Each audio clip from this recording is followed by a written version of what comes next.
लखनऊ के होटल में मां और 4 बेटियों की हत्या का राज 5 दिन बाद भी नहीं खुल सका है।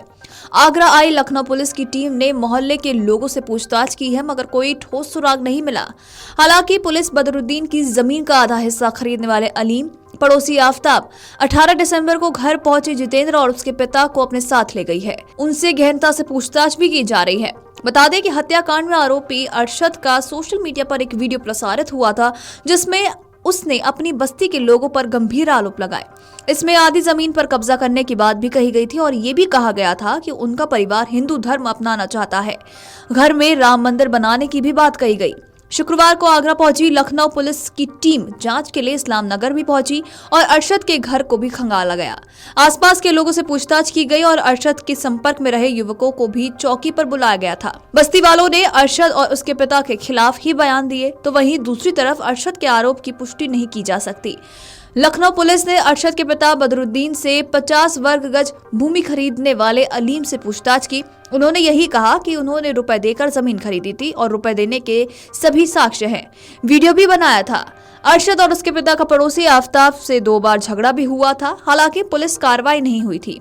बस्ती के लोगों ने पुलिस को बताया कि 18 दिसंबर को रात में मोहम्मद बदर की पत्नी और बेटियां अपने परिवार के साथ घर से चली गई थीं। उनके साथ एक युवक भी आया था और थाना ट्रांस यमुना पुलिस ने युवक को ढूंढ लिया था। वो पीली पोखर का रहने वाला जितेंद्र निकला और उसके पिता पूरन ने पुलिस को बताया था कि मोहम्मद बदर उनकी पुरानी जान पहचान थी। इस कारण वो बदर उनके पास आया था। उन्होंने कहा था कि बस्ती वाले उसके खिलाफ हो गए हैं और वो कुछ भी कर सकते हैं। उसे घर से सामान निकलवाना है, इसलिए उन्होंने अपने बेटे को भेज दिया था। तो वहीं रविवार सुबह लखनऊ पुलिस अलीम, आफ्ताब, पूरन और उसके बेटे जितेंद्र को अलग गाड़ी से लखनऊ ले गई। पुलिस सूत्रों का कहना है कि लखनऊ पुलिस के अधिकारी भी इन सभी से पूछताछ करेंगे और सूत्रों के मुताबिक उनसे जानकारी भी ली जाएगी कि किसी तरह का और कोई विवाद तो नहीं था। कॉल डिटेल भी खंगाली जाएगी और ये भी देखा जाएगा कि क्या कोई झूठ बोल रहा है या नहीं। आपको बता दें कि बस्ती के लोग शुरू से ही एक ही बात बोल रहे थे कि अरशद अपनी मां और बहनों पर जुल्म करता था, उन्हें कैद खाने की तरह रखता था। उसकी हरकतों से उसके पिता भी काफी परेशान थे। इसी कारण उन्होंने अपनी बेटियों के नाम अपनी वसीयत कर दी थी। हालांकि उनके बेटे यानी कि अरशद को ये बात पता नहीं थी और चर्चा में ये बात भी है कि 18 दिसंबर से कुछ ही दिन पहले अरशद को शायद वसीयत के बारे में पता चला होगा और अब लोग यही सवाल कर रहे हैं कि कहीं पिता ने बेटे की धमकी की वजह से ही तो साथ नहीं दिया। उन्हें डर था कि बेटा उनकी ना जान ले ले, इसलिए ही उन्होंने अरशद का इस घिनौने अपराध में साथ दिया। अब ट्रांस यमुना और लखनऊ पुलिस की टीम ये भी पता कर रही है कि बदर के संपर्क में और कौन लोग थे। बेटे से अगर वो परेशान भी था तो उसने किसी को तो बताया होगा और इसी तलाश में पुलिस अब जांच कर रही है। बता दें कि 31 दिसंबर की रात पिता के साथ मिलकर अरशद ने अपनी मां और अपनी 4 बहनों की हत्या कर दी थी। अगली सुबह पिता को चारबाग स्टेशन के पास छोड़ने के बाद वो खुद लोको चौकी पहुंच सरेंडर कर दिया था।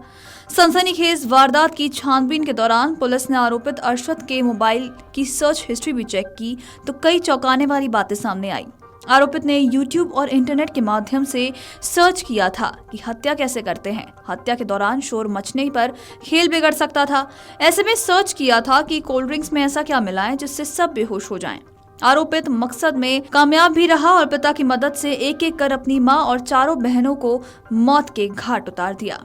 आरोपित ने सर्जिकल नाइफ और वारदात में प्रयोग होने वाली अन्य चीजों को खरीदने के लिए भी ऑनलाइन सर्च किया था। गला दबाने से लेकर हाथों की नसें काटने तक का तरीका उसने ऑनलाइन ही सीखा था। पुलिस आरोपित अरशद और उसके पिता बदर के मोबाइल से अन्य जानकारियां भी अब जुटाने में लगी हैं और वारदात के बाद से फरार बदर की तलाश में भी पुलिस लगातार जुटी हुई है। Video desk amarujala.com। Amar Ujala Jeevanjali के सारथी की मदद लें और महाकुंभ में स्नान जरूर करें।